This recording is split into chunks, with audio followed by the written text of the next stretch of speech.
மதுரையின் இதயத்தில் உயர்ந்து நிற்கும் மீனாட்சி அம்மன் கோவில்.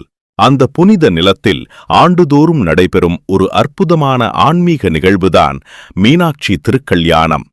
சித்திரை திருவிழாவின் மையக்காட்சியாக விளங்கும் இந்த நிகழ்வு பக்தியும் பாரம்பரியமும் சங்கமிக்கும் ஒரு தெய்வீக தருணம். மீனாட்சியம்மன் மற்றும் சுந்தரேஸ்வரர் ஆகியோரின் தெய்வீக திருமணம் அது ஒரு சாதாரண நிகழ்வு அல்ல. இறை சக்தியும் இறை அறிவும் ஒன்றாக இணையும் ஒரு பரம புனித நிகழ்வு. இந்த திருவிழாவின் பின்னால் ஒரு அழகான புராணக் கதை உள்ளது. மதுரையின் அரசர் மலையத்வாஜ பாண்டியன் மற்றும் ராணி கஞ்சனமாலைக்கு குழந்தை இல்லை. அவர்கள் செய்த யாகத்தின் பலனாக ஒரு பெண் குழந்தை பிறக்கிறது. அவளே மீனாட்சி.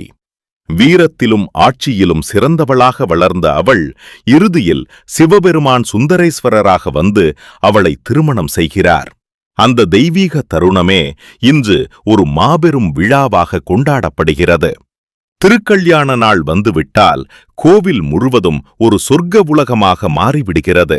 அழகாக அலங்கரிக்கப்பட்ட மண்டபம், மலர்களின் மணம், தீபங்களின் ஒளி, மணமகள் அலங்காரத்தில் காட்சி தரும் மீனாட்சி அம்மன், மணமகன் ரூபத்தில் வரும் சுந்தரேஸ்வரர், வேத மந்திரங்கள் முழங்க, பூஜைகள் நடைபெற அனைவரும் எதிர்பார்க்கும் அந்த முக்கிய தருணம் வருகிறது, தாலி கட்டும் நிகழ்ச்சி.